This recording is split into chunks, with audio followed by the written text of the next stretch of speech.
Hello, EDU 633. This is my big takeaway and big best practices video blog.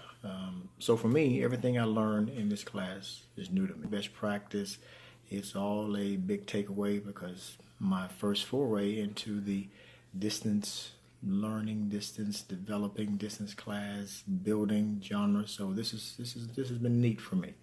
I learned everything from, learned stuff from many chapters in the book from the required reading we had to do. Clark and Mayer's book regarding the science of distance education, chapter 5, applying the contiguity principle really meant something to me. I would have never guessed that the brain is particular about limited cognitive capacity for processing extraneous information of data on the screen. I didn't know there was science behind placing printed words near corresponding graphics, separating content with linked windows, or displaying captions on a particular place on the screen for cognition. I didn't know that. I didn't know there was a science behind synchronizing spoken words with corresponding graphics. So it was all new for me. There's a whole psychological component for both of those contiguity principles, and they can both be violated. The second book, Horton's book, was more practical. It gave a lot of visual examples and a lot of how-tos. That's very 1, 2, 3-ish. I think that's very important as well. Overall, I take away 3 things, and I think that they're all best practices. Number one, the number of resources that are available to develop distance education courses, big best practice. The one that one of the other groups used to complete their ISD project, very great project, awesome project. I was blown away by the visuals, by the professionalism of it all, by the efficiency of it all.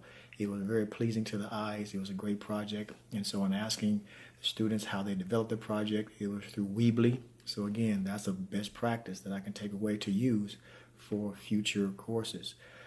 Second thing is about using YouTube.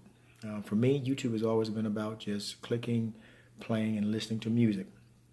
Never thought about having to put this face on the internet for infinity and all time, but learning how to use YouTube, how to set up a YouTube channel or set up YouTube channels and use that to blog and to provide video posts, it's been great. I think the third thing, which is kind of most important for me, is I am tremendously grateful for the group of people that I've had to work with in our group project, to partner with for the project. All of them great people.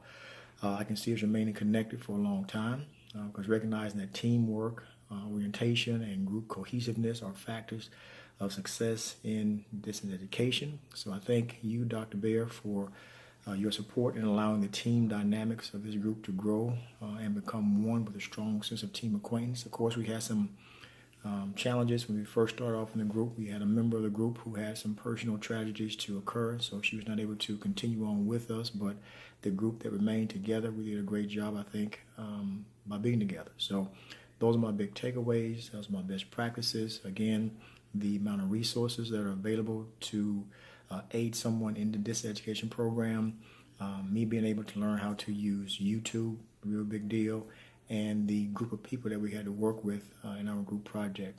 Those are my big takeaways and those are my big practices. So I thank you for this particular course.